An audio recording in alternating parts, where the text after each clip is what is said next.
গল্পের master presents কালের কোটর। শুরু হচ্ছে কালের কোটর।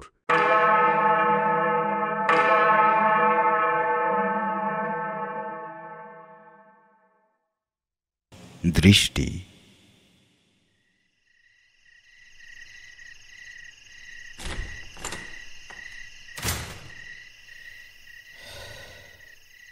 রিঙ্গো, রিঙ্গো, আয় রিঙ্গো, কোথায় গেল ছেলেটা? এমনি সময় তো ঘর ময় দাপিয়ে বেড়াচ্ছে, এদিকে কাজের সময় 10 বার ডাকলেও কোনো সাড়া শব্দ নেই। দোতলায় তো টিকিটিও দেখা যাচ্ছে না।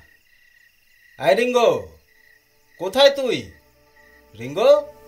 অস্থিরভাবে গজগজ করতে করতে একতলার দিকে পা বাড়াতে যাব, তখনই শরীরের খাটনি বাঁচাতেই বোধহয় কয়েকদিনের মেমোরি স্ক্যান করে ব্রেন সিগন্যাল পাঠালো। চিলেকোঠার ঘরে ঢুকে বসে নেই তো, কয়েকদিন ধরেই দেখছি ওই ঘরটায় ঘন ঘন আনাগোনা করছে। জিজ্ঞেস করলে আবার বলে, বলবো কেন, প্রাইভেট। 8 বছরের ছেলের আবার প্রাইভেসি। মায়ের আশকারা পেয়েই তো হচ্ছে এসব। দিনের বেলা যা করিস করিস, তাই বলে এই রাত 9টার সময় পড়াশোনা নেই, ঘুম নেই, বাবা ডাকছে সেটুকুও কানে যায় না। বাড়ির একটা সিস্টেম আছে তো নাকি? ঠিক আছে, মা চোখ বুজে থাকলে বাবাকেই হাল ধরতে হবে। দাঁড়া, দেখাচ্ছি মজা। সিঁড়ি দিয়ে গটমট করে উঠে হাল ধরতে চিলেকোঠায় পা রাখলাম। যা ভেবেছি তাই। রিঙ্গো আমার দিকে পিঠ করে দাঁড়িয়ে রয়েছে দেওয়ালের কাছে, কিন্তু দেওয়ালে মুখটা ওরকম লাগিয়ে রয়েছে কেন? কি করছে ও? এই রিঙ্গো, কি করছিস এখানে? মেজাজ হারিয়ে গলাটা আমার একটু চড়ে গেল। রিঙ্গো একটুও চমকালো না, আঁতকেও উঠল না, আস্তে আস্তে আমার দিকে ঘুরল। রাগে আগুন হয়ে থাকা আমার মাথায় কে যেন 1 গামলা বরফ জল ঢেলে দিল। সেই কনকনে জলের স্রোত শির দ্বারা বেয়ে নেমে এলো নিচের দিকে। সামনে যে দাঁড়িয়ে আছে সে কি আমার ছেলে? অবয়বটা একই আছে, কিন্তু চোখ দুটো, চোখের দৃষ্টিটা, আমার ছেলের চোখের সাদা অংশটা এত প্রকট। চোখের চাহনিটাও কী রকম। 8 বছরের বাচ্চা ছেলে কি এইভাবে তাকাতে পারে কখনো? আমি ভয় পেয়ে গেলাম। এ তো আমার ছেলে নয়, চোখ দিয়েই তো মানুষ চেনা যায়। রিঙ্গো রক্ষী কোটরে যেন সম্পূর্ণ অচেনা একটা ভয়ঙ্কর লোকের দুটো চোখ বসিয়ে দিয়েছে কেউ। কোথায় আছে না, তবে চোখ দুটোর উপর আপনার একটা রাগ আছে জানি। রিঙ্গোর কথা শুনে আমি ছিটকে গেলাম। ও আমার মনের কথা বুঝলো কি করে? গলার স্বরে তো 1 ফোঁটা ছেলে মানুষই নেই। আপনি বলে সম্বোধন করছে আবার। কে ভর করলো আমার একরত্তি ছেলেটার উপর? অদ্ভুত একটা ভয় আর আতঙ্ক দলা পাকিয়ে শব্দের আকারে গলা দিয়ে বেরিয়ে আসতে যাবে, এমন সময় দোতলা থেকে আমার স্ত্রী রিমিতা ডেকে উঠল। রিঙ্গো, এই রিঙ্গো, রিঙ্গো, এই রিঙ্গো। রিঙ্গো ঝড়ের বেগে বেরিয়ে গেল চিলেকোঠা থেকে। আমি জড়ভরের মতো দাঁড়িয়ে রইলাম। রিমিতাও কি একই পরিস্থিতির মুখোমুখি হবে? 1 মিনিট কেটে গেল, 2 মিনিট, কই না তো। কোথায় ছিলি বাবা? আরে আয় আয়, নিচ থেকে স্বাভাবিক কথাবার্তা কানে আসছে, এমনকি হাসির শব্দ।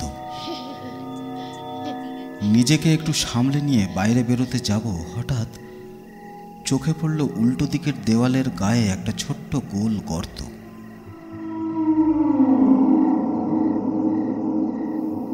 আশ্চর্য, গর্ত কে করলো এখানে? এখানেই কি তখন চোখ লাগিয়ে দেখছিল রিঙ্গো? কি দেখছিল? আমার ষষ্ঠ ইন্দ্রিয় বলে উঠল, সব রহস্য ওখানে। আমি মরিয়া হয়ে হাঁটু গেড়ে চোখ লাগালাম গর্তে। এ কি? নিজের চোখকে বিশ্বাস করতে পারলাম না।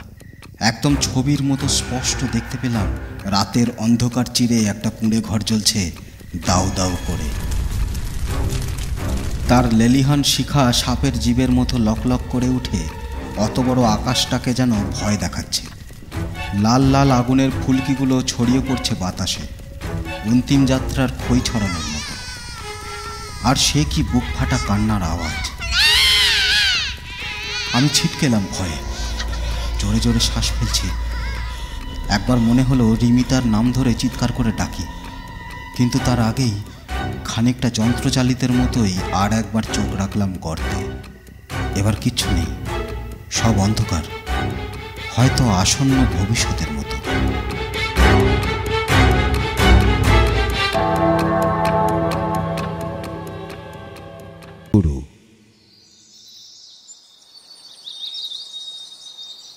আজ অফিস যায়নি। কাল চিলেকোঠায় অজ্ঞান অবস্থায় রিমিতা আমাকে খুঁজে পায়। তারপর থেকেই খুব চিন্তায় আছে ও। অফিস যেতে দেয়নি, প্রেশার মেপেছে, জোর করে ফলের রসও খাইয়েছে দুবার। ডাক্তার ডাকতে চেয়েছিল, আমিই বারণ করেছি। আমি তো জানি আমার শারীরিক কোনো সমস্যা নেই, যা ঝড় গেছে সব মনের উপর দিয়ে। চোখ বুঝলেই কালকের দৃশ্যগুলো তাড়া করছে। ঘুমের সাগরে ডুব দিলেও স্বপ্নের ডুবোজাহাজে হানা দিচ্ছে বারবার। কিসের ইঙ্গিত এগুলো? এগুলো কি সত্যি ঘটনা? সত্যি কি কোনোদিন কোথাও ঘটেছিল? কত সালে? এর সাথে আমার বা রিঙ্গোর যোগসূত্র কোথায়? রিঙ্গো কেন চিলেকোঠায় যাওয়ার কথাটা মনে করতে পারছে না? 100টা প্রশ্ন পাক খাচ্ছে মাথায়। গর্তের কথাটা রিমিতাকেও বলেছি, কিন্তু সে কিছুই দেখতে পায়নি। উল্টে আমার মস্তিষ্কের সুস্থতা নিয়ে সন্দিহান হয়ে উঠেছে। বারবার প্রমাণ ছাড়া একই কথা বলে পাগল প্রতিপন্ন হতে কার ভালো লাগে? মাথাটা ঘেঁটে যাচ্ছিল আমার। কিন্তু আজ অদ্ভুতভাবে লক্ষ্য করলাম রিঙ্গো খুব চুপচাপ। ওর মাও বারবার জিজ্ঞেস করছে কি হয়েছে, কোনো উত্তরই দিচ্ছে না। আমারও যেন ওর সাথে কথা বলতে ভয় করছে। আমাদের ছোট্ট সুখী পরিবারটাকে একটা চাপ চাপ অস্বস্তি ঘিরে ধরেছে চারিদিক দিয়ে। কেউই যেন কাউকে বুঝতে পারছে না। দিন গড়িয়ে রাত হলো। খাওয়া দাওয়ার পাট চুকিয়ে যে যার রহস্য নিয়ে গুটিসুটি মেরে শুয়ে পড়ল। আমি ছটপট করছি ঘুমের মধ্যে। ঘুমটা ছিঁড়ে যাচ্ছে বারবার। বারবার ঘড়ির দিকে তাকাচ্ছি। ঘড়ির কাঁটাগুলোও যেন মুহূর্তের বোঝা টানতে টানতে ক্লান্ত। এই থমথমে নিস্তব্ধ বাড়িতে একা একা চলতে ওদেরও আর ভালো লাগছে না। কখন যে ঘুমিয়ে পড়েছিলাম ঠিক নেই।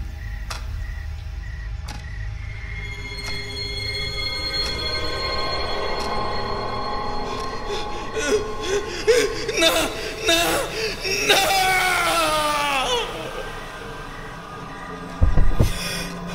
হঠাৎ মাঝরাতে ধর্মর করে উঠে বসলাম। কি বিভৎস স্বপ্ন! সেই লোকটাকে দেখলাম, একদম আমার মুখের সামনে দাঁড়িয়ে আছে। গর্তের ভিতর যার চোখ উপড়ে নিতে দেখেছিলাম, লোকটার চোখের শূন্য কোটর দুটো নিকষ অন্ধকার, যেন দুটো রক্ত নদীর উৎস মুখ। লোকটা আরও এগিয়ে এলো আমার দিকে। আমি ওর মাথায় মাথা ঠেকিয়ে ওর অক্ষি কোটরে চোখ রাখলাম। তারপর সেই কোটরটা বড় হতে হতে আমার মাথাটা গিলতে লাগলো।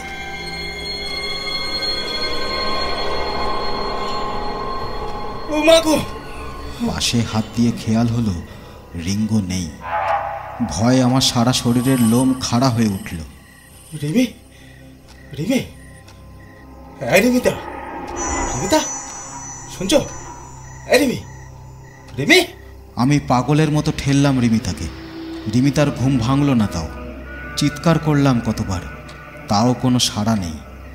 কাল ঘুমে ধরেছে যেন। না, আমাকেই খুঁজতে হবে। রিঙ্গো তো আমারও সন্তান। ওকে এভাবে কোনো প্রেতের কবলে পড়তে দেব না আমি। টলমল করে গিয়ে ঘরের লাইটের সুইচ টিপলাম। আলো জ্বলল না। বেশ কয়েকবার চেষ্টা করলাম আলো জ্বালানোর, না। অন্ধকারে আতঙ্কে চিৎকার করে উঠলাম, রিঙ্গো, রিঙ্গো, তুই কোথায়? রিঙ্গো! কোনো প্রত্যুত্তর নেই। আমি ভয়ে ইঁদুরের মতো ছোটাছুটি শুরু করলাম। প্রত্যেক ঘরের লাইট জ্বালানোর চেষ্টা করছি, একটাও জ্বলছে না। বউ ছেলের নাম ধরে ডেকে যাচ্ছি পাগলের মতো। রিঙ্গো, রিমি, এই রিমি, রিঙ্গো, এই রিঙ্গো। না, কেউ সাড়া দিচ্ছে না। আমি জানি রিঙ্গো কোথায় আছে, কিন্তু আমার যেতে ভয় করছে। কি করব? পালিয়ে যাব বাড়ি ছেড়ে? পা দুটো কাঁপছে আমার থরথর করে। না, উপরে আমায় উঠতেই হবে, যা থাকে কপালে। সিঁড়ি দিয়ে উঠতে লাগলাম আস্তে আস্তে। জানলার বাইরে গোল চাঁদ দেখা যাচ্ছে। আজ কি পূর্ণিমা? বাড়ির ভেতরটা এত অন্ধকার, অথচ বাইরেটা ভেসে যাচ্ছে জ্যোৎস্নায়। আমার হঠাৎ হাউ হাউ করে কাঁদতে ইচ্ছে করল। ছাদে উঠে এলাম। চিলেকোঠায় তালা দিয়ে এসেছিলাম, যথারীতি এখন তালা নেই, দরজাটা ভেজানো। জোরে একটা শ্বাস নিয়ে ঠেললাম দরজাটা। স্তব্ধ হয়ে দাঁড়িয়ে রইলাম। চিলেকোঠার ছোট্ট জানলাটা দিয়ে চাঁদের আলো এসে পড়েছে মেঝেতে। সেখানে দুটো ছোট্ট ছোট্ট পা ছড়িয়ে বসে রয়েছে আমার রিঙ্গো, দেওয়ালে ঠেস দিয়ে। চোখের তারায় সেই অদ্ভুত তীক্ষ্ণতা, মায়া দয়ার লেশ মাত্র নেই। অস্ফুটে বলে উঠলাম, এই, কে তুমি? আমায় চিনতে পারছেন না জমিদার মশাই? আমার মাথার ভেতরটা যেন একটা বিস্ফোরণ ঘটল। এ তো অবিকল সেই চোখ গেলে নেওয়া হতভাগ্য লোকটার গলার স্বর। জমিদার মশাই? আমি সেই নৃশংস জমিদার? আর এই লোকটা যে রিঙ্গোর ভেতরে ঢুকে বসে আছে, সে তাহলে কি? ভুল জমিদার মশাই, আমি আপনার ছেলের ভিতরে ঢুকে বসে নেই। আমি আপনার ছেলে, আপনার ছেলে হয়ে জন্ম নিয়েছি শুধু আপনাকে সাক্ষাৎ করবো বলে। দেওয়ালে এখনো রয়েছে অভিশপ্ত গর্তটা। সেই কালের কোটরের মুখ থেকে দেখলাম রক্ত চুইয়ে বেরোতে শুরু করেছে। লোকটা আস্তে আস্তে উঠে ওই রক্তের ধারায় হাত বোলাতে লাগলো। এমন করে চোখটা উপড়ে নিলেন জমিদার বাবু? না না, আমি কিছু করিনি, কিচ্ছু করিনি আমি। সব মিথ্যে কথা, সব সব মিথ্যে কথা, সব। কি ভেবেছিলেন একটা বিধবা মেয়েকে নষ্ট করবেন, একটা গোটা পরিবার উজাড় করবেন আর পার পেয়ে যাবেন? জন্ম জন্মের পাপের হিসেব এভাবেই দিতে হয় জমিদার বাবু। ভয় নেই, আপনারও সব মনে পড়বে, তখন নিজেই সব শাস্তি মাথা পেতে নেবেন। অসম্ভব, আমি আমি ওই মানুষটা হতেই পারি না, ওরকম করতেই পারি না। আমার ছেলেকে এক্ষুনি ফেরত দাও, আমার ছেলেকে এক্ষুনি ফেরত দাও। চলে যাও, তুমি চলে যাও, আমার ছেলেকে ফেরত দাও। ছেলে আর ফিরবে না জমিদার বাবু, তার মায়া বাড়ানোর কাজ সে বাড়িয়ে দিয়েছে। এখন তার যাওয়ার সময়। আমার ছেলেকে আছাড় মারার সময় মনে ছিল না? এখন আপনিও বুঝুন পুত্র শোক কি জিনিস। রিঙ্গোর শরীরটা হাত পা বাঁকিয়ে কেমন দলা পাকাতে শুরু করলো। না না না না, প্লিজ প্লিজ প্লিজ ছেড়ে দাও আমার ছেলেকে, প্লিজ প্লিজ প্লিজ আমার ছেলেকে ছেড়ে দাও, আমার ছেলেকে ছেড়ে দাও, প্লিজ প্লিজ প্লিজ আমার ছেলেকে ছেড়ে দাও, প্লিজ প্লিজ আমার ছেলেকে ছেড়ে দাও। কেমন এক অদ্ভুত প্রাণীর মতো চার পায়ে হ্যাঁচড়াতে হ্যাঁচড়াতে রিঙ্গোর শরীরের মধ্যে দিয়ে আমার দিকে তেড়ে এলো লোকটা। তারপর খ্যাক খ্যাক করে হেসে উঠে বলল,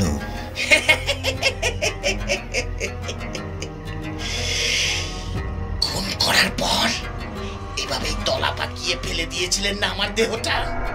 আতঙ্কে দেওয়ালের সাথে সেটেছিলাম আমি। মনে হলো এই চাপ আর নিতে পারছি না। নিজের বুক খামছে ধরে হঠাৎ কান্নায় ভেঙে পড়লাম। আমার দিকে স্থির দৃষ্টিতে কিছুক্ষণ তাকিয়ে থেকে এসে বলল, আমি আপনাকে মারবো না জমিদার বাবু, আপনাকে মারবে আপনার পাপ। পাপ তার পাপ কেউ ছাড়ে না। তারপর উঠে দাঁড়িয়ে দু পায়ে হেঁটে সে আস্তে আস্তে চলে গেল ছাদের রেলিংয়ের কাছে। রেলিংয়ের ওপর উঠে পড়ল, ঘাড় ঘোরালো একবার। চাঁদের আলোয় ভেসে যাচ্ছে বিশ্ব চরাচর। সেই আলোয় শেষবারের মতো আমার একমাত্র সন্তান রিঙ্গোর মুখ দেখলাম। তারপর ধপ করে একটা শব্দ।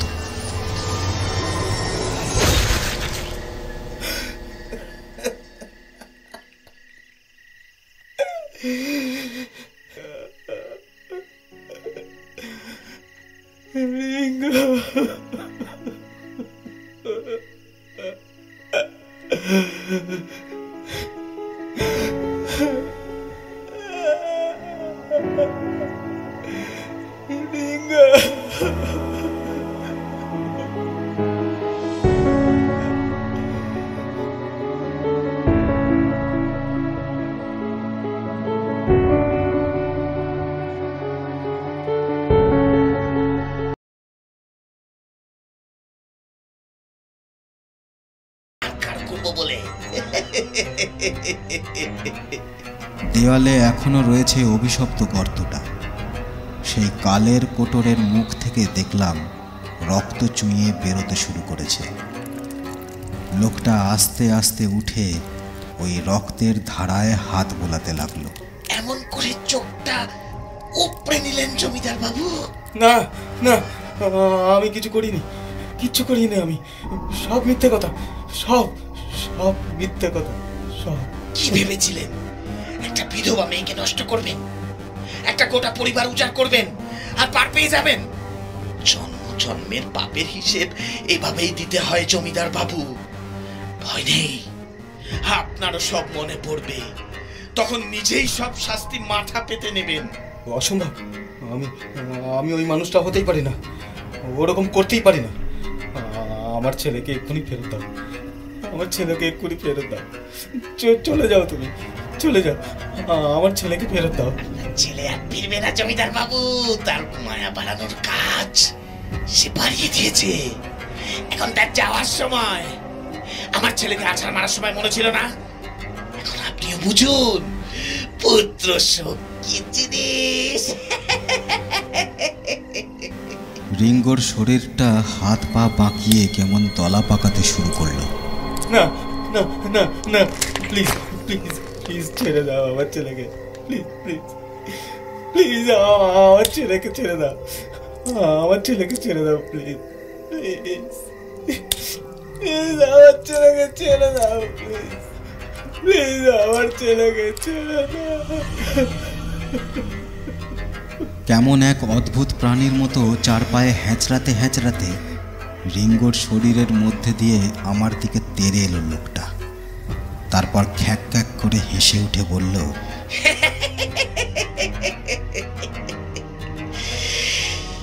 খুন করার পর এভাবেই তলা পাকিয়ে ফেলে দিয়েছিলেন না আমার দেহটা? আতঙ্কে দেওয়ালের সাথে সেটেছিলাম আমি। মনে হলো এই চাপ আর নিতে পারছি না। নিজের বুক খামছে ধরে হঠাৎ কান্নায় ভেঙে পড়লাম। আমার দিকে স্থির দৃষ্টিতে কিছুক্ষণ তাকিয়ে থেকে এসে বলল, আমি আপনাকে মারবো না জমিদার বাবু, আপনাকে মারবে আপনার পাপ। পাপ তার পাপ কেউ ছাড়ে না। তারপর উঠে দাঁড়িয়ে দু পায়ে হেঁটে সে আস্তে আস্তে চলে গেল ছাদের রেলিংয়ের কাছে। রেলিংয়ের ওপর উঠে পড়ল, ঘাড় ঘোরালো একবার। চাঁদের আলোয় ভেসে যাচ্ছে বিশ্ব চরাচর। সেই আলোয় শেষবারের মতো আমার একমাত্র সন্তান রিঙ্গোর মুখ দেখলাম। তারপর ধপ করে একটা শব্দ।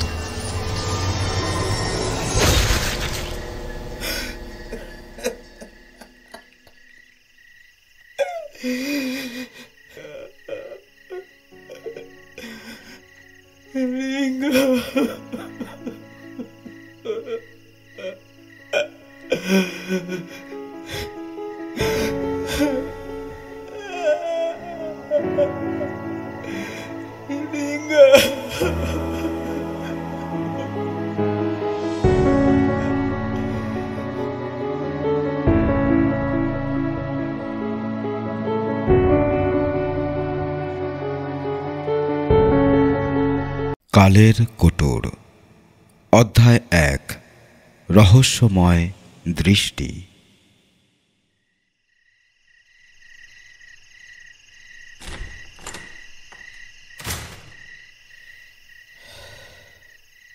রিঙ্গো, রিঙ্গো, আয় রিঙ্গো। কোথায় গেল ছেলেটা?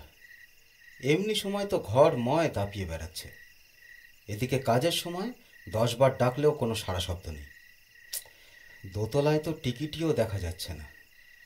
আয় রিঙ্গো, কোথায় তুই রিঙ্গো?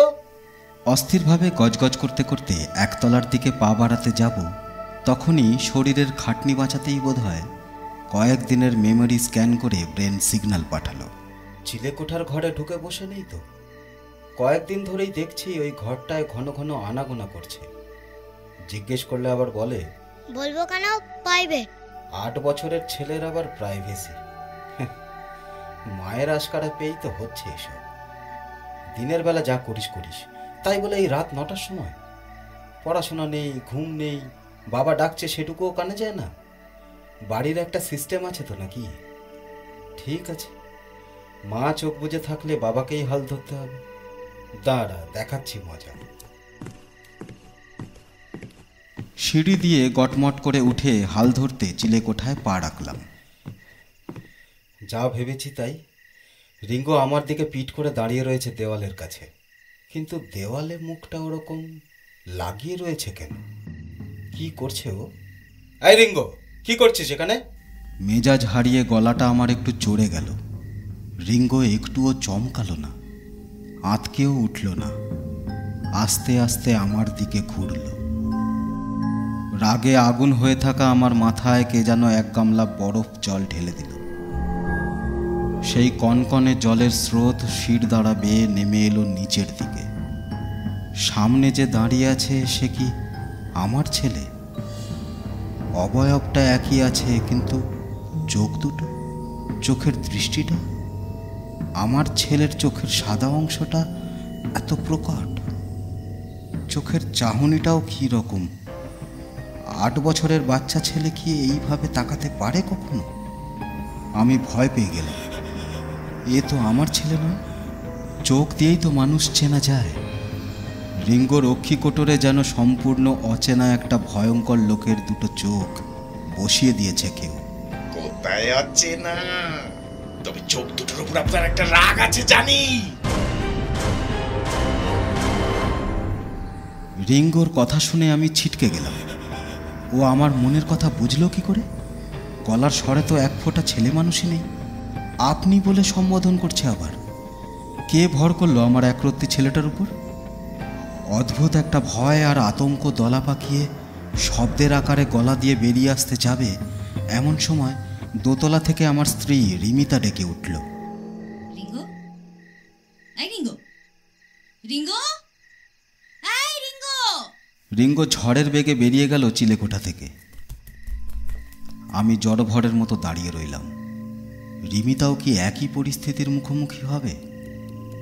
1 মিনিট কেটে গেল, 2 মিনিট, কই না তো। কোথায় ছিলি বাবা? আরে আয় আয়, চুপচাপ খেলে। নিচ থেকে স্বাভাবিক কথাবার্তা কানে আসছে, এমনকি হাসির শব্দ। নিজেকে একটু সামলে নিয়ে বাইরে বেরোতে যাব, হঠাৎ চোখে পড়ল উল্টো দিকের দেওয়ালের গায়ে একটা ছোট্ট গোল গর্ত।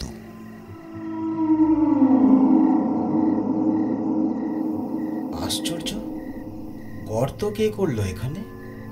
এখানেই কি তখন চোখ লাগিয়ে দেখছিল রিঙ্গো? কি দেখছিল? আমার ষষ্ঠ ইন্দ্রিয় বলে উঠল, সব রহস্য ওখানেই। আমি মরিয়া হয়ে হাঁটু গেড়ে চোখ লাগালাম গর্তে। এ কি?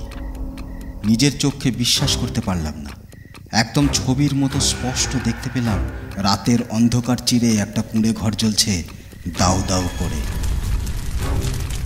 তার লেলিহান শিখা সাপের জীবের মতো লকলক করে উঠে অত বড় আকাশটাকে যেন ভয় দেখাচ্ছে।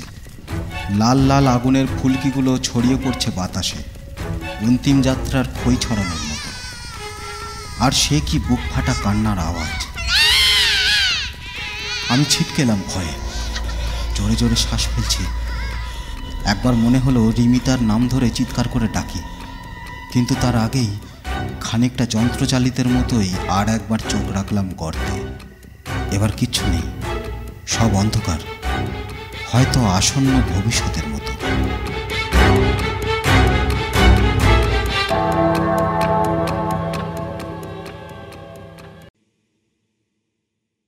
অধ্যায় 4 কর্মফল।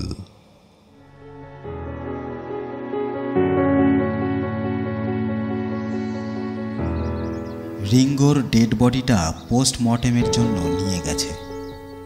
প্রাথমিক তদন্তে পুলিশের অনুমান আত্মহত্যা।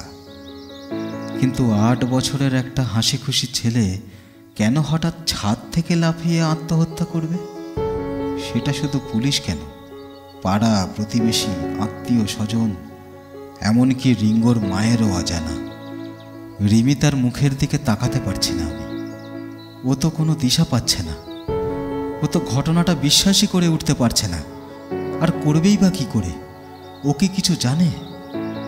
ওর সাথে যেহেতু কোনো জন্মের কোনো হিসেব বাকি নেই, তাই না ও রিঙ্গোর চিলেকোঠায় যাওয়ার ঘটনাটা মনে রাখতে পেরেছে, না কাল সারা রাত ওর ঘুম ভেঙেছে। এই সব বিভৎস স্মৃতি শুধু আমার জন্যই তোলা থাকবে চিরকাল, শাস্তি হিসেবে।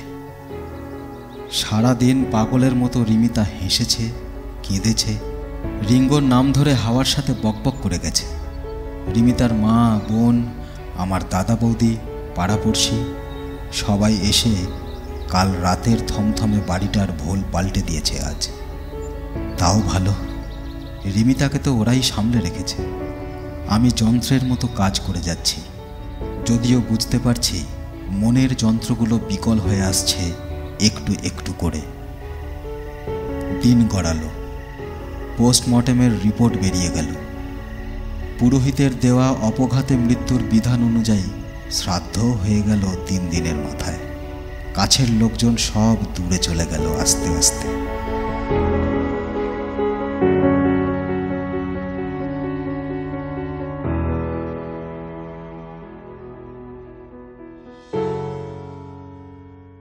দু সপ্তাহ কেটে গেছে, অফিস জয়েন করেছি।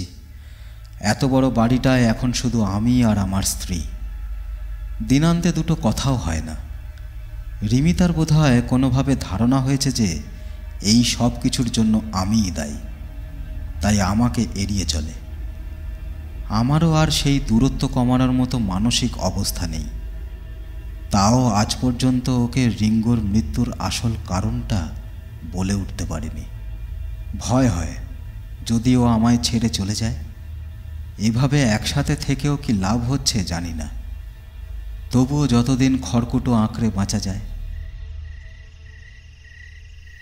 একদিন অফিস থেকে ফিরলাম যথারীতি ক্লান্ত বিধ্বস্ত হয়ে। একতলার সোফাটায় ধপ করে বসলাম। কেউ জল এগিয়ে দিল না। দোতলার সিঁড়ির দিকে তাকিয়ে ডাকলাম, রিমি, রিমি, আয় রিমি, গেল কোথায়? ছাদে যায়নি তো? আমি এক মুহূর্ত দেরি না করে ঊর্ধ্বশ্বাসে ছুটলাম। দোতলাতেও দাঁড়ালাম না, ছুটলাম সোজা ছাদের দিকে। উদ্ভ্রান্তের মতো ছাদে ঢুকে দেখলাম রিমি ছাদের রেলিংয়ে পা ঝুলিয়ে বসে আছে। আমি পা টিপে টিপে গিয়ে পেছন থেকে শক্ত করে জড়িয়ে ধরলাম ওকে। মাথাটা কি একেবারে খারাপ হয়ে গেছে নাকি তোমার? নামো রেলিং থেকে। আমার তো আর নেমে কাজ নেই। বাড়াবাড়ি করো না রিমি, নামো বলছি। কি করবেন? জোর করে ঘরে ঢুকিয়ে দরজা বন্ধ করবেন আবার? উনি কিন্তু এখনো চোখ রেখে আছেন চাবির গর্তে, সব দেখছেন। আমি রিমিকে ছেড়ে দিয়ে ধপ করে বসে পড়লাম ছাদের মেঝেতে। এ তো রিমির গলা নয়। ওকে যেভাবে জড়িয়ে ধরেছিলাম, হঠাৎ ছেড়ে দিলে ওর ব্যালেন্স হারিয়ে পড়ে যাওয়ার কথা ছিল, কিন্তু পড়ল না। আস্তে আস্তে ঘাড় ঘোরালো আমার দিকে। আমার মাথাটা ঘুরে উঠল। এরও সেই এক শরীর, কিন্তু চোখের দৃষ্টি আলাদা। চিনতে পারছেন জমিদার বাবু? আমি সেই বেদবা কমলিনী, যাকে নষ্ট করতে গিয়ে আপনি ধরা পড়ে গিয়েছিলেন। আর চাবির গর্তে চোখ রেখে যেই ঘটনা নিজের চোখে দেখেছিল, তার চোখ দুটো আপনি। না না, কেন তোমরা সবাই মিলে আমার সর্বনাশ করতে উঠে পড়ে লেগেছ? আমি তোমাদের কারো কোনো ক্ষতি করিনি, বিশ্বাস করো। আমায় ছেড়ে দাও, আমায় ছেড়ে দাও। ছেড়েই তো দিচ্ছি জমিদার বাবু, আপনাকে একদম মুক্ত করে দিয়ে যাচ্ছি। রিমির ঘন কালো চুল, ওর ঠোঁট, ওর হাতের আঙুলের দিকে তাকিয়ে অসম্ভব যন্ত্রণায় আমার বুকটা ছিঁড়ে যাচ্ছিল। এই তো এখনো রিমি বেঁচে আছে, একটু পরেই কি ও রিঙ্গোর মতো চলে যাবে? অস্ফুটে বলে উঠলাম, যেও না রিমি, রিমি যেও না, আমায় বরং মেরে ফেলো, আমায় মেরে ফেলো। রিমির ভেতরে যে জেগে উঠেছে সে বড় নিষ্ঠুর, একটা কথাও শুনল না আমার। রিমিকে নিয়ে পড়ে গেল একদম নিচে। রিমি! আমার শ্বাস রুদ্ধ হয়ে গেল সেই মুহূর্তেই। জানতাম আটকাতে পারবো না। ভালো হয়েছে, যা গেছে তা গেছে। একটু পরেই লোক জানাজানি হবে, পুলিশ এসে ধরে নিয়ে যাবে আমায়। বেশ হবে, যত তাড়াতাড়ি পুলিশ আসে ততই ভালো। কেমন একটা ঘোরের মধ্যে যন্ত্রচালিতের মতো হাঁটতে হাঁটতে চিলেকোঠার ঘরে গিয়ে ঢুকলাম। আজ কি রিমি খুলেছিল তালাটা? দেওয়ালের গায়ে দেখলাম এখনো কাজলের টিপের মতো লেগে রয়েছে গর্তটা। হো হো করে হেসে উঠলাম। গর্তটার দিকে তাকিয়ে বললাম,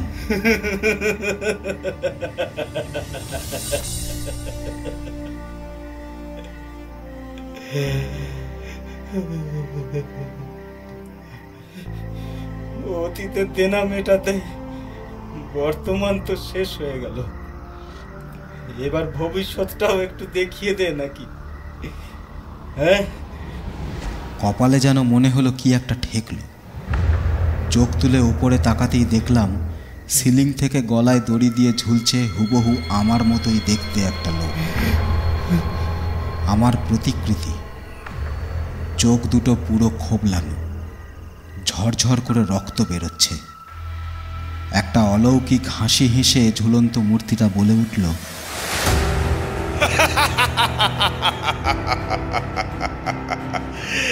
দেখে নে, আমি তোর ভবিষ্যৎ। তোর ভবিষ্যৎ।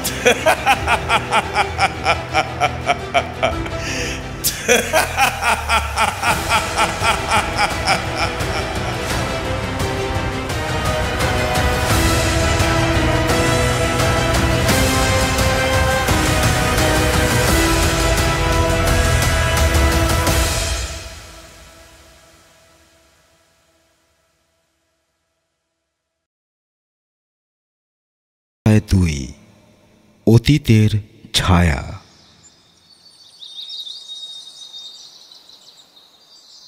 কাল সারা রাত ঘুমের মধ্যে ছটপট করেছি। দৃশ্যগুলো কিছুতেই মাথা থেকে ডিলিট করতে পারছিলাম না। যদিও কাল চিলেকোঠা থেকে নেমে আসার পর রিঙ্গোর আচরণে বিন্দুমাত্র অস্বাভাবিকতা লক্ষ্য করিনি, তাই মাঝে মাঝে নিজের ওপরেই কেমন যেন সন্দেহ করে বসছি। দুঃস্বপ্ন দেখিনি তো কোনো? অনেক সকালে আমি অফিস বেরোই, তাই আর বেশি গবেষণার সময় ছিল না। দুশ্চিন্তাগুলো যতটা সম্ভব বাড়িতে রেখে শুধু এক রাশ ঘুম নিয়ে অফিস চলে গেলাম।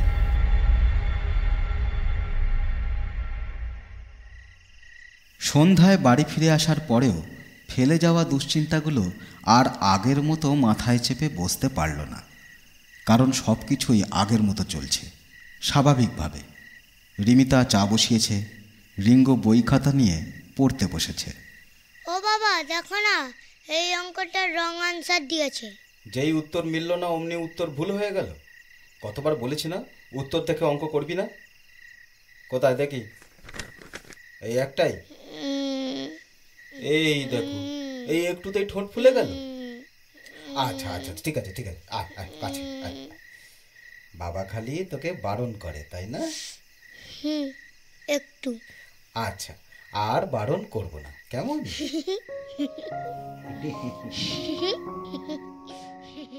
এই হাসিটুকু দেখার জন্যই তো আমার বেঁচে থাকা। এই তো আমার একমাত্র সবেধন নীলমণি। সেই জন্যই তো এত চিন্তা, এত ভয়। আমি ওকে আরেকটু কাছে টেনে বললাম, তবে আমাকে একটা জিনিস প্রমিস কর। বল, করবি? কি? চিলে কোঠার ঘরে আর যাবি না, বল। আমি যাই নাকি? মানে কেন মিথ্যে বলছিস রিঙ্গো? সত্যি বলছি বাবা, আমি তো যাই না। মাকে জিজ্ঞেস করো। থাক, তার দরকার নেই। তুই মিথ্যে বললে আমি অনায়াসে ধরতে পারি রিঙ্গো। আমার মন বলছে রিঙ্গো মিথ্যে কথা বলছে না। তাহলে আমি কাকে দেখলাম কাল? আমার ছেলের রূপ ধরে কে ঘুরে বেড়াচ্ছে বাড়িতে? ভূত প্রেত আমি বিশেষ মানি না, কিন্তু এই মুহূর্তে হাত পা ঠান্ডা হয়ে এলো আমার। আচ্ছা, এমনও তো হতে পারে রিঙ্গোর পার্সোনালিটি ডিসঅর্ডার হচ্ছে, তাই ও নিজেই ভুলে যাচ্ছে ও কখন চিলেকোঠায় যাচ্ছে। সেটাও তো কম ভয়ের বিষয় নয়। ইমিডিয়েটলি সাইকিয়াট্রিস্টের সঙ্গে কথা বলা প্রয়োজন। তার আগে রিমি তার সবটুকু জানা দরকার। ওকে ডাকার আগেই ও চায়ের ট্রে নিয়ে ঘরে ঢুকলো।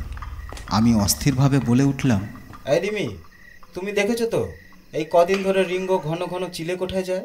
কোথায়? ও তো সারাদিন এই ঘরেই ফোন নিয়ে পড়ে থাকে। কি বলছো কি তুমি? এই তো দুদিন আগেই তুমি সেই বারবার ডাকছিলে, ও তো এসে আমাদের সামনেই বলল চিলে কোঠায় ছিল। কারণ জিজ্ঞেস করতে আবার বলল প্রাইভেট। মনে নেই? কি যা তা বলছো গো তুমি? এসব কখন হলো? দেখ রিঙ্গো, তোর বাবার মাথাটা গেছে। জেগে জেগে স্বপ্ন দেখছে আজকাল। এই নাও, চাটা ধরো তো। কি হচ্ছে এসব? আমার মাথা ভোঁ ভোঁ করছে। পাগলটা কে? এই মা ছেলে না আমি? তখন আর কিছু বললাম না। চাটা কোনো মতে খেয়েই ছুটলাম চিলেকোঠার দিকে। দেখি তো ফুটোটা এখনো আছে কিনা। না থাকলে না হয় ধরে নেব পুরোটাই আমার হ্যালুসিনেশন। ভেজানো দরজাটা খুললাম আলতো করে। ওই তো কালকের সেই ফুটোটা, 1 ইঞ্চিও নড়েনি। তবে রে, তত্তর করে নেমে একতলা হোয়াইট সিমেন্ট নিয়ে উঠে এলাম। হাঁপ ধরেছে অল্প। সিল করে দেবো ওই গর্ত আমি। যত সব আপদ। গর্তটা বোঝানোর আগে হঠাৎ মনে হলো, কাল যা দেখেছিলাম ঠিক দেখেছিলাম তো? দেওয়ালের গায়ে ওইটুকু একটা ফুটোর মধ্যে ওরকম বায়োস্কোপের মতো ছবি ফুটে ওঠা সম্ভব? আর একবার চোখ রেখে দেখব। ষড়রিপুর লিস্টে জায়গা না পেলেও কৌতূহল মানুষের বড় ভয়ঙ্কর প্রবৃত্তি। সাহস করে চোখ রেখেই ফেললাম গর্তে। ব্যাস, আমার চোখ আটকে গেল। শুধু চোখ কেন, গোটা শরীরটাই। আমি হারিয়ে গেলাম। এক সম্মোহিত নিশ্চল দর্শক হয়ে গেলাম গর্তের ওই পারের পৃথিবীর। সেই রাত্রির আকাশ, সেই দাউ দাউ করে জ্বলছে কুড়ে ঘর, সেই বুক ফাটা আর্তনাদ। কিন্তু এবার অনেকগুলো মানুষকেও দেখতে পেলাম। একজন জমিদার গোছের লোক, হাতে ছড়ি, পরনে জরির কাজ করা ধুতি পাঞ্জাবি, পায়ে নাগরাই জুতো, নিষ্ঠুরভাবে লাথি মারছে মাটিতে পড়ে থাকা একটা অর্ধনগ্ন অসহায় লোককে। হতভাগ্য লোকটার কাকুতি মিনতি ও কান্নার দমকের সাথে পাল্লা দিয়ে বাড়ছে সেই অত্যাচারী জমিদারের পদাঘাত। কতগুলো লাঠিসোঁটা হাতে ডাকাতের মতো দেখতে লোক, ওই জমিদারেরই লাঠিয়াল হয়তো। আর তো চিৎকার করতে থাকা এক অসহায় মহিলাকে টানতে টানতে নিয়ে যাচ্ছে ঝোপের ধারে। মহিলাটির কোলে একটা শিশু। কিছুতেই সেই শিশুটাকে ছাড়ছে না। বাকিরা টানা হ্যাঁচড়া করছে পাগলের মতো। শেষে শিশুটাকে ছিনিয়ে নিয়ে মাটিতে এক আছাড়।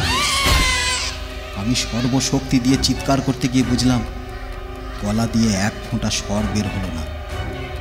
আমি এই নৃশংসতা আর দেখতে পারছি না। আমায় বাঁচাও। আমার নড়াচড়ার ক্ষমতাও লুপ্ত হয়ে গেছে। কেউ যেন ঘাড় ধরে পড়িয়ে নিচ্ছে অতীতের কোনো পাপের আখ্যান। জমিদারের কথা স্পষ্ট শুনতে পাচ্ছি। আশ্চর্য, আগেরবারও দেখেছি। শুধুমাত্র গর্তে চোখ রাখলেই স্পষ্ট শব্দ শোনা যায়, যেন চোখ দিয়ে শুনছি। কানের কোনো ভূমিকাই নেই। মাটিতে পড়ে থাকা আধমরা লোকটাকে পায়ের তলায় পিষতে পিষতে জমিদারবাবু পাগলের মতো চোখ মুখ করে বলছেন, শালা, তুই আমার কুকীর্তি ফাঁস করবি? দেবনারায়ণের থেকে টাকা খেয়ে আমার ওপর চড় বৃত্তি করবি? সেদিন চাকর সেজে বাড়িতে ঢুকেছিলি না? বন্ধ দরজার ওপারে তুই তো সেদিন লুকিয়েছিলি, তাই তো? শালা বেজন্মা, চাবির গর্তে চোখ রেখে সব দেখেছিস সেদিন, তাই না? আমি বেদ বা কমলিনীর সাথে কি করেছি সব দেখেছিস। বল বল শালা, এখন মুখে কলুপ কেন?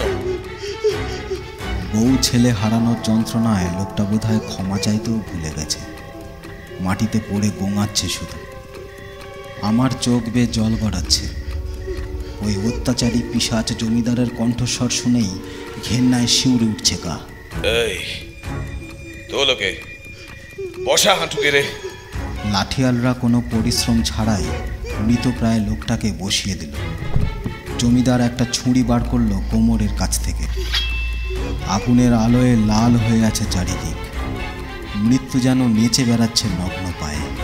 অনেক জিনিস দেখে নিয়েছিস ওই চোখ দুটো দিয়ে, ওগুলোর আর কোনো কাজ নেই। দে দে দে দে দে ওগুলো আমায় দে, দে আমায় দে, আমায় দে। না না না। শেষ একবার আতঙ্কে মরণপণ চিৎকার করে উঠল লোকটা। লাঠিয়ালরা চেপে ধরল। আমি আমার পাথর হয়ে যাওয়া চোখের পাতা বন্ধ করার ব্যর্থ চেষ্টা করলাম। আমার চোখের সামনে ওই নরপশু জমিদার খচখচ করে উপড়ে ফেলল সেই সর্বহারা লোকের চোখ দুটো।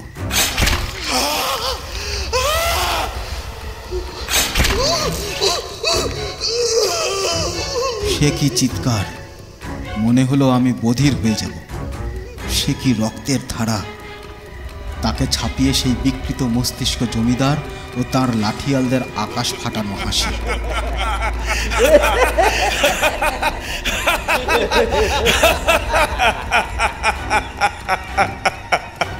আমার প্রস্তুরীভূত শরীরটা হঠাৎ মনে হলো হালকা হয়ে গেল। আমি নিয়ন্ত্রণ ফিরে পেলাম, তাও মাত্র কয়েক মুহূর্তের জন্য।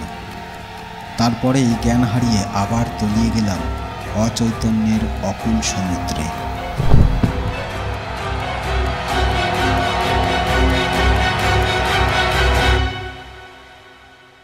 4 কর্মফল।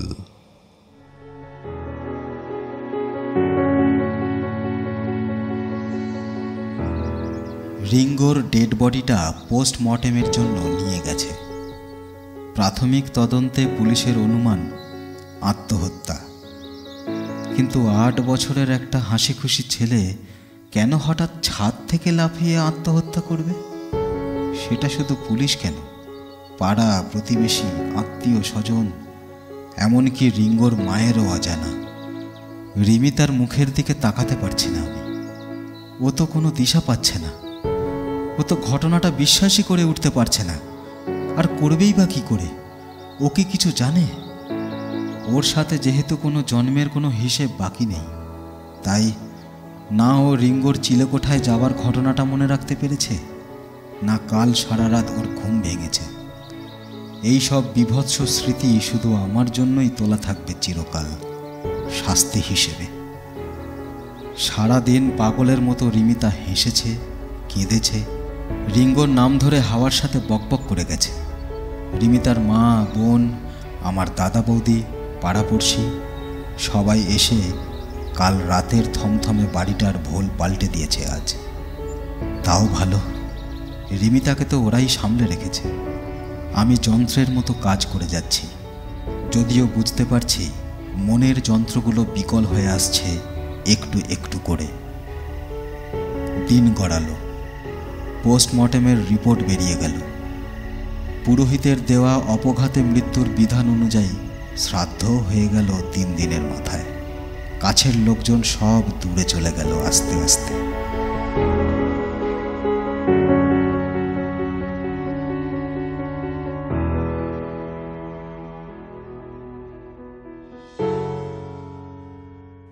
দু সপ্তাহ কেটে গেছে। অফিস জয়েন করেছি।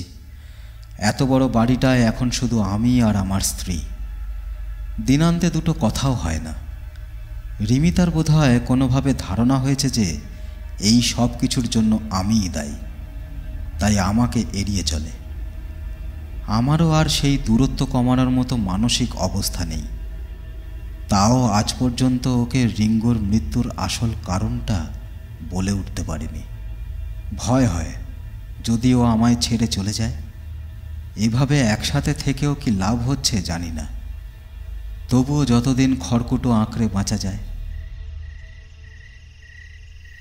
একদিন অফিস থেকে ফিরলাম যথারীতি ক্লান্ত বিধ্বস্ত হয়ে। একতলার সোফাটায় ধপ করে বসলাম। কেউ জল এগিয়ে দিল না।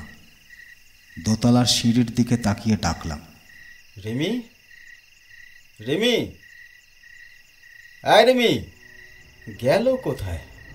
ছাদে যায়নি তো? আমি এক মুহূর্ত দেরি না করে ঊর্ধ্বশ্বাসে ছুটলাম। দোতলাতেও দাঁড়ালাম না, ছুটলাম সোজা ছাদের দিকে। উদ্ভ্রান্তের মতো ছাদে ঢুকে দেখলাম রিমি ছাদের রেলিংয়ে পা ঝুলিয়ে বসে আছে। আমি পা টিপে টিপে গিয়ে পেছন থেকে শক্ত করে জড়িয়ে ধরলাম ওকে।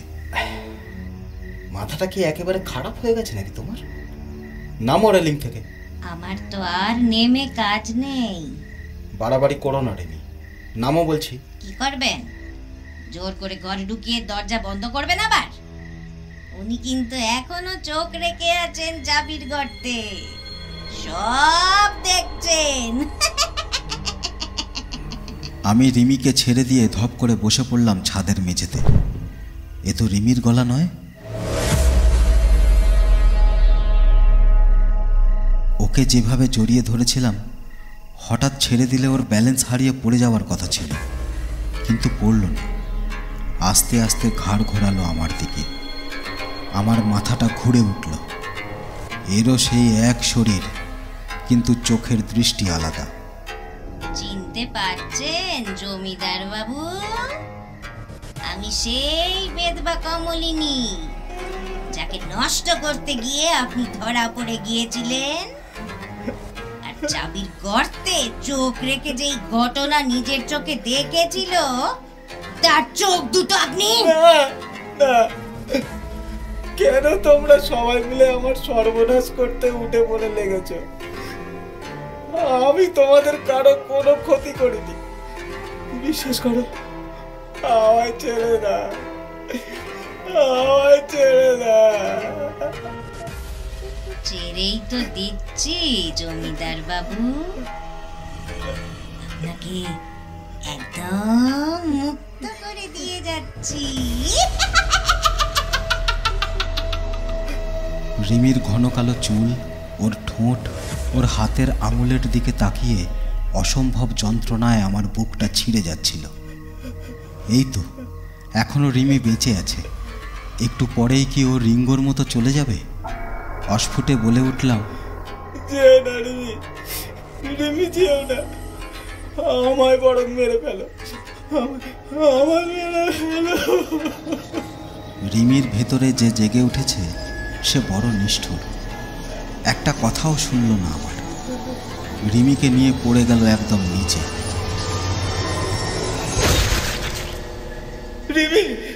আমার শ্বাস রুদ্ধ হয়ে গেল সেই মুহূর্তেই।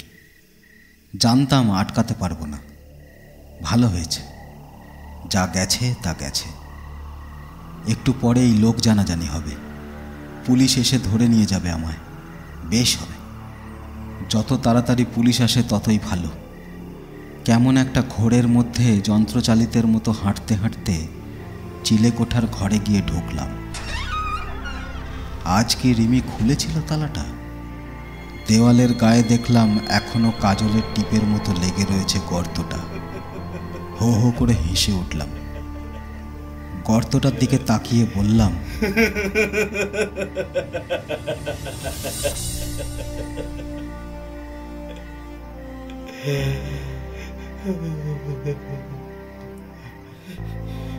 অতীতের দেনা মেটাতে বর্তমান তো শেষ হয়ে গেল, এবার ভবিষ্যৎটাও একটু দেখিয়ে দে নাকি?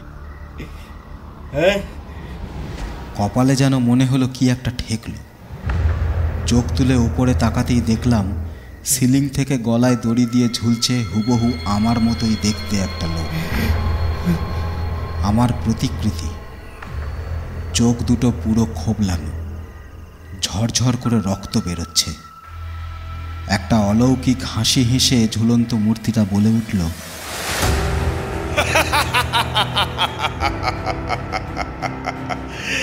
দেখে নে, আমি তোর ভবিষ্যৎ। তোর ভবিষ্যৎ।